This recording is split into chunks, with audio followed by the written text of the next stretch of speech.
দেশের ব্যাংক খাতের খেলাপি ঋণ বেড়ে দাঁড়িয়েছে প্রায় 2,85,000 কোটি টাকায়। 3 মাসের ব্যবধানে যা বেড়েছে 73,586 কোটি টাকা। বিপুল পরিমাণ এই খেলাপি ঋণের জন্য গেল 1.5 দশকের অনিয়ম অব্যবস্থাপনাকে দায়ী করছেন বিশেষজ্ঞরা। বলছেন, প্রকৃত চিত্র সামনে আসলে আরও বাড়বে খেলাপির হার।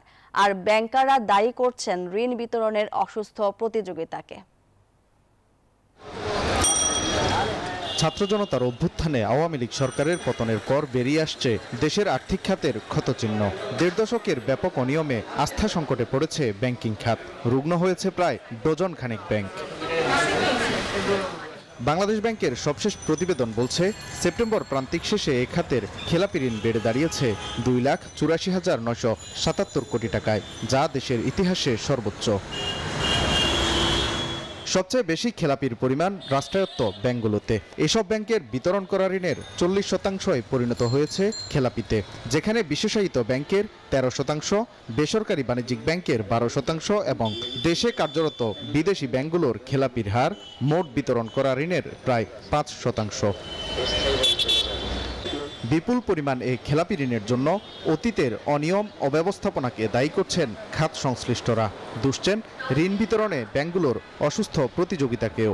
Before disbursement of loan or sanction of loan, proper assessment, proper judgment, এই জায়গায়ও ব্যাংক টু ব্যাংক ভেরি করে। ব্যত্যয় যে ঘটে নাই তা কিন্তু না, ব্যত্যয় ঘটেছে। এমনও অনেক হয়েছে, এটা আমি কান্ট্রি পার্সপেক্টিভে বলবো, নিজের উপর দায় আসে, আমরা বেশি বেশি প্রফিট করতে চেয়েছি, সেটা আবার আমাদের উপর টার্গেটও থাকে। Double million offer Walton fridge কিনে পেতে পারেন 20 লক্ষ টাকা, রয়েছে কোটি কোটি টাকার নিশ্চিত উপহার। দ্রুত খেলাপি ঋণের লাগাম টানা না গেলে ব্যাংকগুলোকে মূলধন সংকট সহ নানামুখী সমস্যায় পড়তে হতে পারে বলে মনে করছেন বিশ্লেষকরা। যদি আপনি খেলাপি ঋণ বেড়ে থাকে তাহলে আপনার ক্যাপিটালের উপর আঘাত করবে, তাই না? এখন ক্যাপিটাল শর্টফল হবে, শুধু প্রভিশনই শর্টফল না, ক্যাপিটালও শর্টফল হবে। তাছাড়া খেলাপি ঋণ হওয়া মানে কি টাকাটা তো রিসাইকেল হচ্ছে না, আপনি লিকুইডিটি প্রবলেমে পড়ছে, মানে চতুর্মুখী প্রবলেমে আপনি পড়ছেন। খেলাপি ঋণ আদায়ে রাজনৈতিক সদিচ্ছার উপর সবচেয়ে বেশি জোর দিচ্ছেন বিশ্লেষকরা। বলছেন, যে কোনো মূল্যেই এই ঋণ আদায়ে ব্যবস্থা নিতে হবে সরকারকেই। ওয়ালিদ সাকিব, নিউজ 24, ঢাকা।